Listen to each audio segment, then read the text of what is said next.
Hello दोस्तों, welcome to CSC Jnanpith. तो शुरू करते हैं अपनी headline of the day series को, जो कि आज 6 अगस्त की है। तो देखते हैं आज क्या क्या हेडलाइंस है, क्या क्या न्यूज़ है। एक मामला वही चल रहा है अमेरिका वाला, अमेरिका का टैरिफ वॉर। तो उसमें काफ़ी ज़्यादा आर्टिकल्स हैं, हर न्यूज़पेपर में 2-3 आर्टिकल्स मिल ही जाएंगे। तो मैं कुछ कुछ ले आया हूँ जो ज़रूरी है, बाकी सब तो हमने देख ही लिया है। 25% का टैरिफ लगाने को बोला है, 10% का अतिरिक्त शुल्क लगाने के लिए बोला है क्योंकि ब्रिक्स के सदस्य हैं, और कुछ जुर्माने की भी बात की है। और अभी हाल फिलहाल में एक घटनाक्रम और हुआ, उसको देखते हैं। ये सारी कुछ नेशनल की न्यूज हैं, जैसे ये कल बादल फटा है उत्तराखंड में 3 स्थानों पे, उत्तरकाशी, गंगोत्री, हरमिला। इसको देखते हैं। और ये एक दल बदल से संबंधित है। तो देखते हैं। ये इस पीडीएफ के लिए बता दूं कि ये टेलीग्राम ज्वाइन कर सकते हैं, ज्ञानपीठ_CSE, या फिर इसे स्कैन कर सकते हैं। तो आइए अब देखते हैं। तो पहला तो वही है कि अब अमेरिका के साथ टैरिफ वॉर। टैरिफ वॉर में अभी राष्ट्रपति, अमेरिका के राष्ट्रपति ने क्या किया है कि अमेरिका 24 घंटे के बाद और ज़्यादा टैरिफ बढ़ा सकता है। ये 25% वाला तो ठीक है, 25% जो लग रहा है, एक सेकेंड, ये जो 25% लग रहा है और 10% अतिरिक्त शुल्क लग रहा है, ये याद रखना है। ये क्यों लग रहा है? ब्रिक्स के साथ। और ये 25% टैरिफ, ये, और जुर्माना की ही बात कही है। अब उन्होंने कहा है कि हम भारत के साथ और ज़्यादा लगा सकते हैं।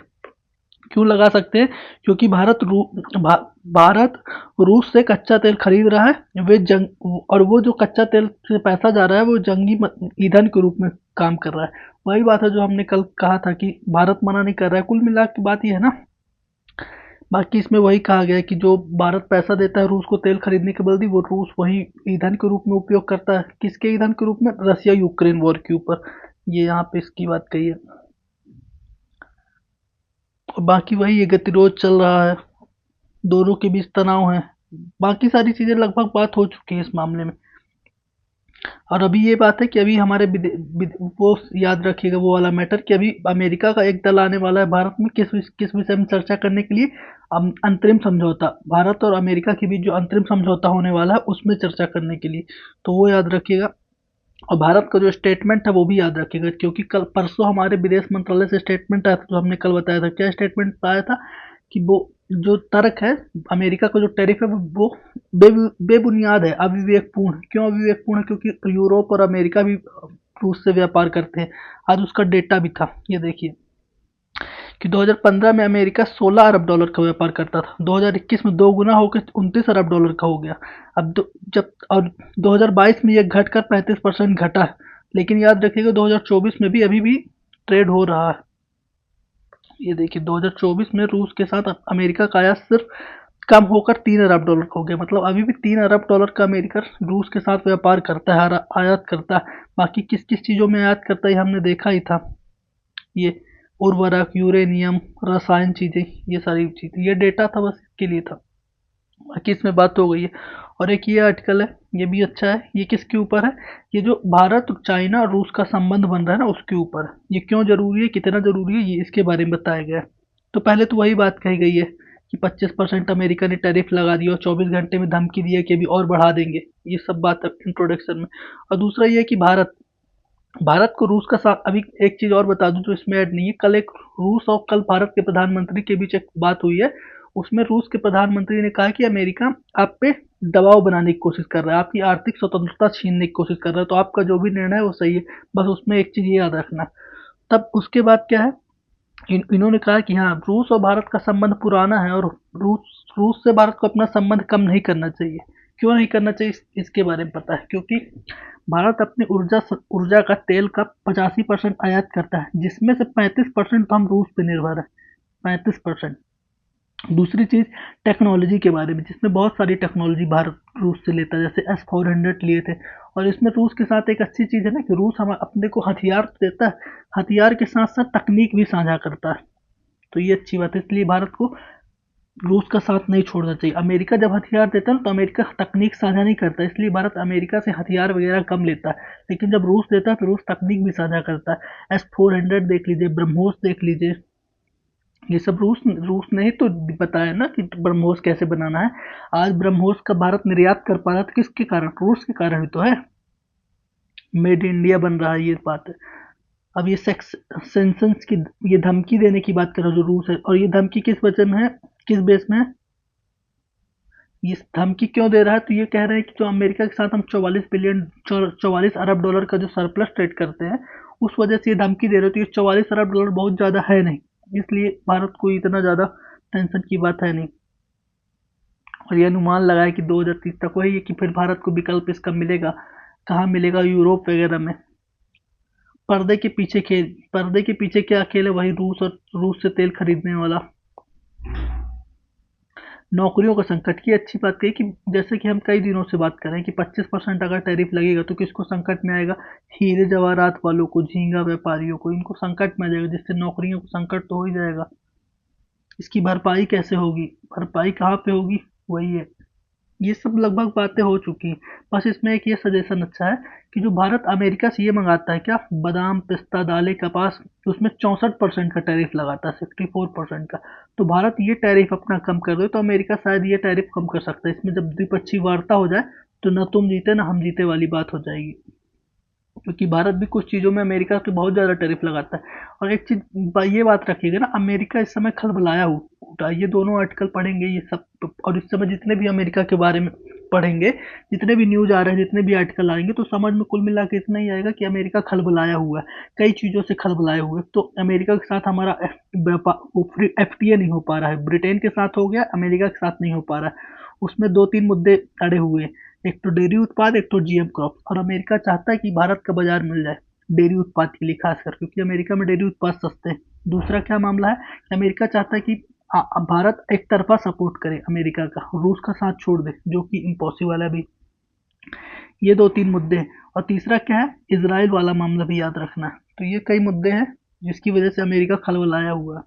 और चौथी चीज़ एक वो भी है जो हमने कल बात की थी, जो मैडम ने आर्टिकल लिखा था, उसमें क्या कहा था कि अमेरिका के जो राष्ट्रपति डोनाल्ड ट्रंप है ना, ये हर चीज़ में अपनी व्यक्तिगत राय ज़्यादा मानते हैं कि मैं जो चाहता हूँ वो हूँ। अमेरिका अपनी सत्ता बनाए रखना चाहता है, एक विश्व को एक ध्रुवी बनाना चाहता है, इस वजह से। बाकी इसके सजेशंस क्या है, इन्होंने क्या दिया है, वही भारत को आत्मनिर्भर बनना पड़ेगा, उसके उसके अलावा कोई उपाय है ही नहीं। आपको अपने ऊपर रहना पड़ेगा।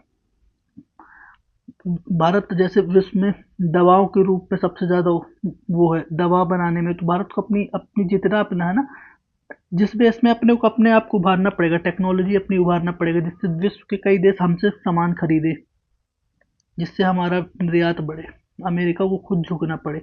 तो ये बात तो है, इसका एक ही उपाय है ना कि हमें अपना आत्मनिर्भर बनना पड़ेगा।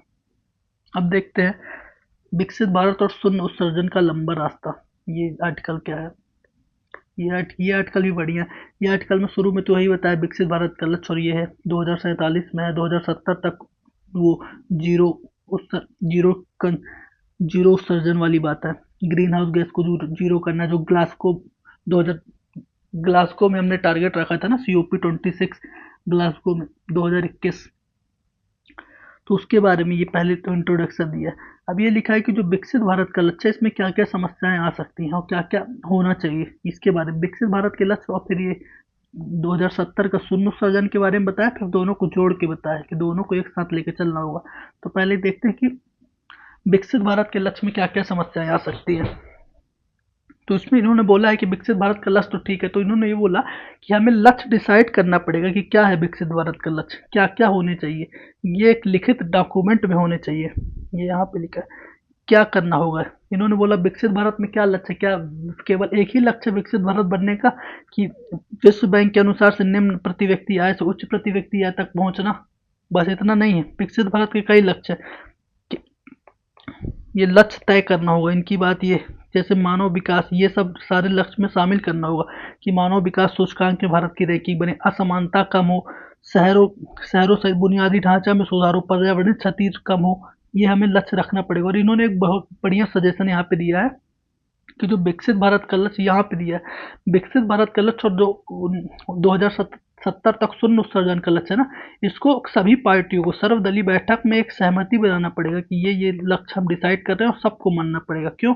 क्योंकि जो भविष्य में सरकारें बदलती रहती हैं, अभी सरकार 5 साल के लिए है, तो ऐसे लक्ष्य ना बना दिया जाए कि ये सरकार माने फिर आने वाली सरकार ना माने, फिर ये वो सरकार ऐसा लक्ष्य ना बना दे कि फिर आने वाली सरकारें ना माने। इसलिए सर्वदलीय बैठक के अनुसार से अगर लक्ष्य बनाए जाएंगे ये दोनों के लिए, तो अच्छा बेहतर होगा, क्योंकि जितनी भी फिर सरकारें आएंगी वो सभी मानेंगी।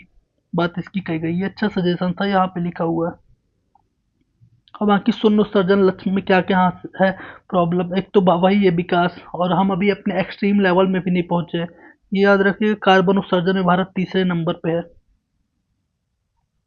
और भारत अभी अपने एक्सट्रीम लेवल में भी नहीं पहुंचा है, क्योंकि भारत अभी अपनी उच्च कितनी अपनी क्षम ऊर्जा हमें ज़रूरत है, वहाँ तक अभी हम नहीं पहुँचे ना, क्योंकि अभी हमारे यहाँ विनिर्माण क्षेत्र काफ़ी ज़्यादा कम है। जब विनिर्माण क्षेत्र भारत का बढ़ जाएगा, अभी जीडीपी का लगभग 15-16-17% है विनिर्माण क्षेत्र, जब ये 30-40% पहुँच जाएगा, तब हम अपने एक्सट्रीम लेवल में पहुँच जाएंगे कि हाँ, हम इतना कार्बन उत्सर्जन करेंगे एक्सट्रीम लेवल में, फिर उसको धीरे धीरे मिनिमाइज करेंगे, कम करेंगे, जो कि चीन वगैरह अपने एक्सट्रीम लेवल में पहुँच चुके हैं। इसके बारे में ये चीज़ बता दिया है, ये सजेशन है। और एक सजेशन वही है कि अंतर्राष्ट्रीय स्तर पर सहयोग करें, यूएनएफ ट्रिपल सी की जो सीओपी होती है, तो उसमें एनडीसी जो हम डिसाइड करते हैं, वो बात है। बाकी वही है यार, कार्बन बाजार तैयार करना, ये इन्वायरमेंट के लिए बढ़िया आर्टिकल है, इसे एक बार पढ़ लेना चाहिए सबको।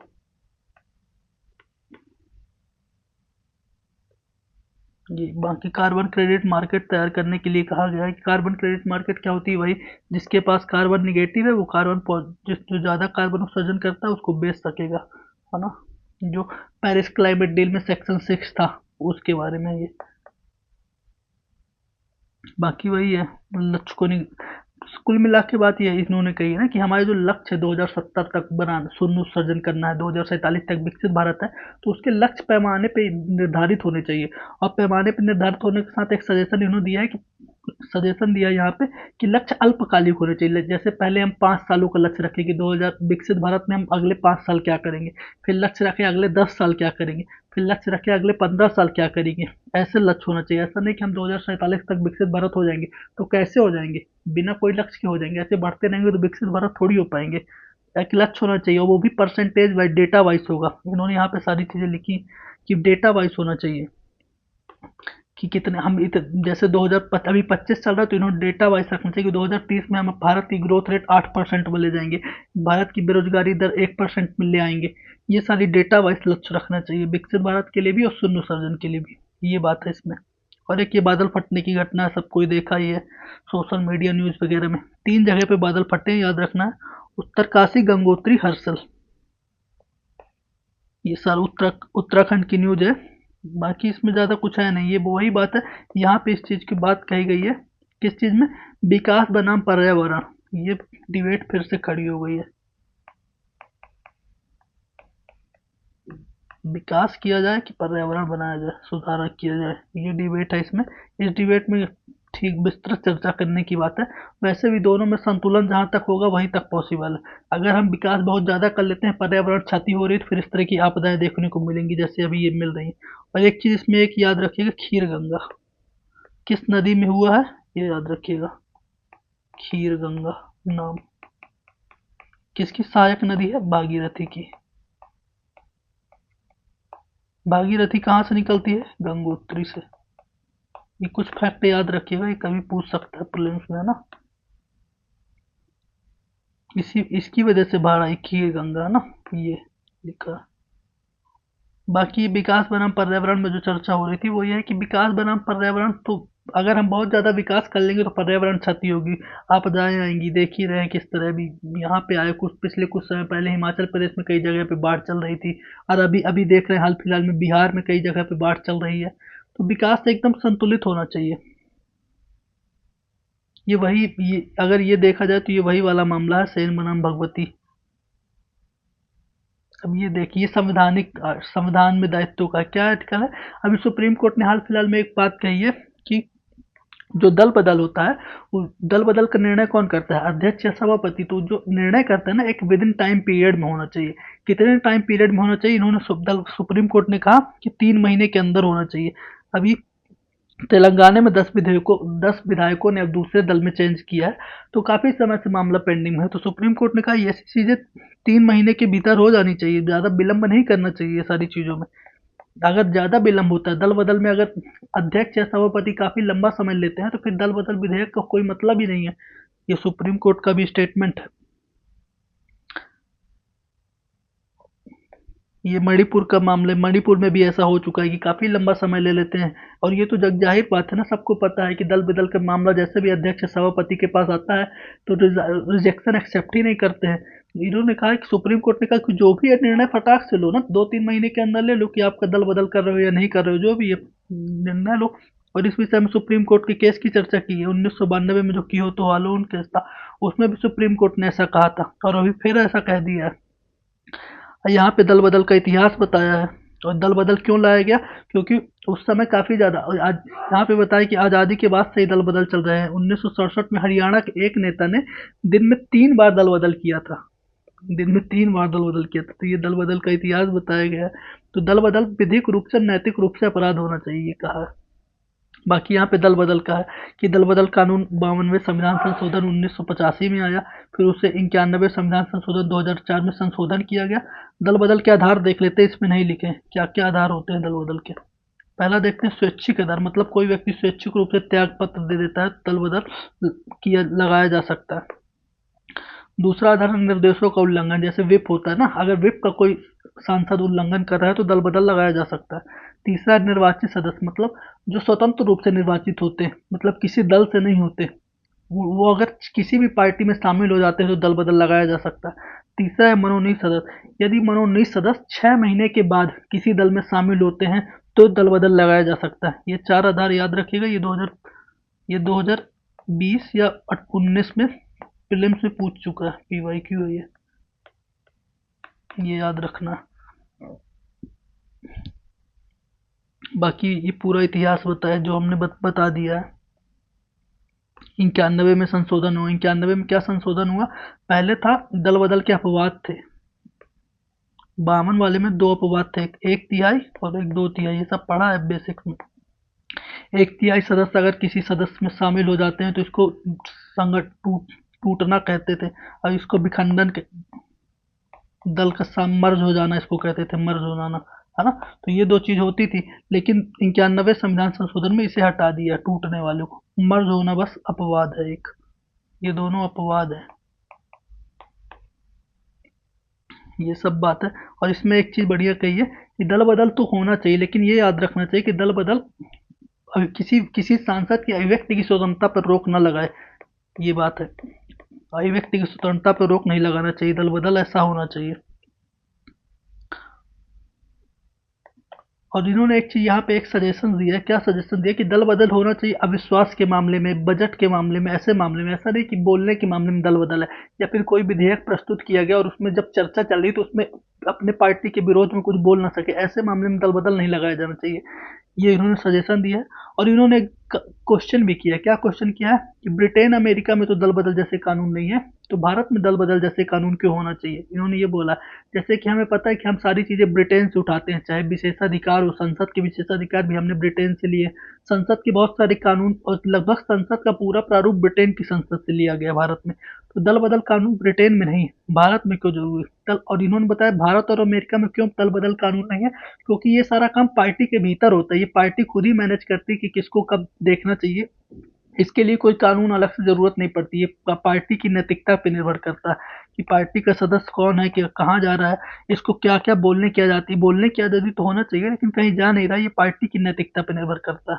तो दल बदल कानून वहाँ पे नहीं है, बस इसके बारे में। तो यहाँ पे क्वेश्चन पूछा कि भारत में क्यों है, बस उतना ही है। बाकी ये बेसिक से याद रखना, ये पूछेगा।